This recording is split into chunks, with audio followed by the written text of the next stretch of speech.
শাকিব খানের ঢাকা ক্যাপিটালসকে পাত্তাই দিল না তামিমের ফরচুন বরিশাল। ব্যাটিং বোলিং দুই বিভাগেই ধরাশায়ী করে সহজ জয় তুলে নিল বর্তমান চ্যাম্পিয়নরা। রংপুরকে সরিয়ে তারাই এখন রাজত্ব করছে পয়েন্ট টেবিলে। টানা দ্বিতীয় শিরোপা লঞ্চে তুলতে বেশ ভালোভাবেই এগিয়ে যাচ্ছে ফ্র্যাঞ্চাইজিটি। তানভীরের দুর্দান্ত বোলিং ও হৃদয়ের আক্রমণাত্মক ব্যাটিংয়ে ঢাকার বিপক্ষে বরিশালের সহজ জয়ের গল্প নিয়ে বাকিটা জানবো রিপোর্টে।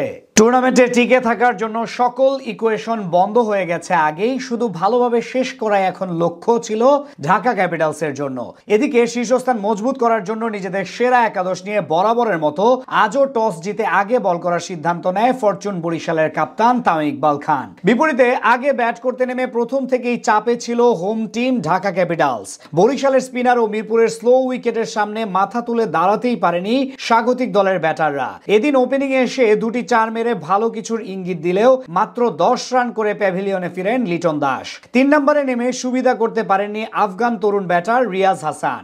একই ওভারে তাদের সাজঘরে ফিরান বাহাতি স্পিনার তানভীর ইসলাম। টুর্নামেন্টের সর্বোচ্চ রানের মালিক তানজিদ তামিমকে আউট করেন ফাহিম আশরাফ। প্রথম পর্বে মিরপুর শেরেবাংলা ক্রিকেট স্টেডিয়ামের উইকেট কিছুটা ব্যাটিং ফ্রেন্ডলি হলেও দ্বিতীয় পর্বে চলে গেছে বোলারদের ফেভারে, যেটা বেশ ভালো করেই কাজে লাগান বরিশালের স্পিনাররা, যার বহিঃপ্রকাশ পাওয়ার প্লেতেই ঢাকা ক্যাপিটালসের স্কোরের পাশে নেই 3 উইকেট। ব্যাট হাতে অন্য সবার মতো ব্যর্থ হন সাব্বির রহমান ও মোসাদ্দেক হোসেন সৈকত।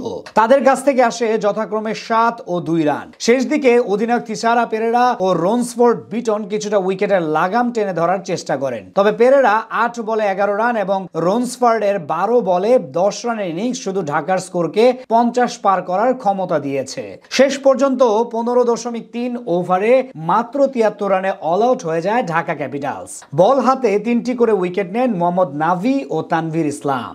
জবাব দিতে নেমে তামিম ইকবাল কিছুটা ধীরগতি শুরু করলেও শুরু থেকেই আক্রমণাত্মক ছিলেন ডানহাতি তাওহিদ হৃদয়। সাধারণত তাকে 3 নাম্বার পজিশনে ব্যাটিং করতে দেখে অভ্যস্ত ভক্তরা, তবে শেষ কয়েক ম্যাচ ধরে নিয়মিত ওপেন করছেন হৃদয়। আজ মুস্তাফিজুর রহমানের বলে উইকেটের পেছনে ক্যাচ দিয়ে আউট হওয়ার আগে 2 ছক্কার সাহায্যে 9 বলে 15 রানের ইনিংস খেলে যান তিনি। এরপর দলের হাল ধরেন ডেভিড মালান ও তামিম ইকবাল। বিশেষ করে মালান ছিলেন বেশ আগ্রাসী, একের পর এক ছক্কা মেরে ছোট টার্গেট কে আরো বেশি সহজ করে তুলেন এই ইংলিশ ব্যাটার। শেষ পর্যন্ত বড় জয় নিয়ে মাঠ ছাড়ে ফরচুন বরিশাল। এই জয়ে শীর্ষস্থান আরো বেশি মজবুত হলো বর্তমান চ্যাম্পিয়নদের, কারণ নিজেদের শেষ ম্যাচে চিটাগাং কিংসের কাছে হেরেছে 2 নম্বরে থাকা রংপুর রাইডার্স। এদিকে সিলেটের পর দ্বিতীয় দল হিসেবে আনুষ্ঠানিকভাবে বাদ পড়ল রাজধানীবাসীর প্রতিনিধি দল ঢাকা ক্যাপিটালস। শুরুতে বড় প্রত্যাশা নিয়ে হাজির হলেও শেষ দিকে ভক্তদের হতাশ করলো ফ্র্যাঞ্চাইজিটি। যদিও টুর্নামেন্টে এখনো তাদের বাকি আছে আরো একটি ম্যাচ, সেটি অবশ্য ভালোভাবে শেষ করতে চাইবে লিটন মুস্তাফিজরা।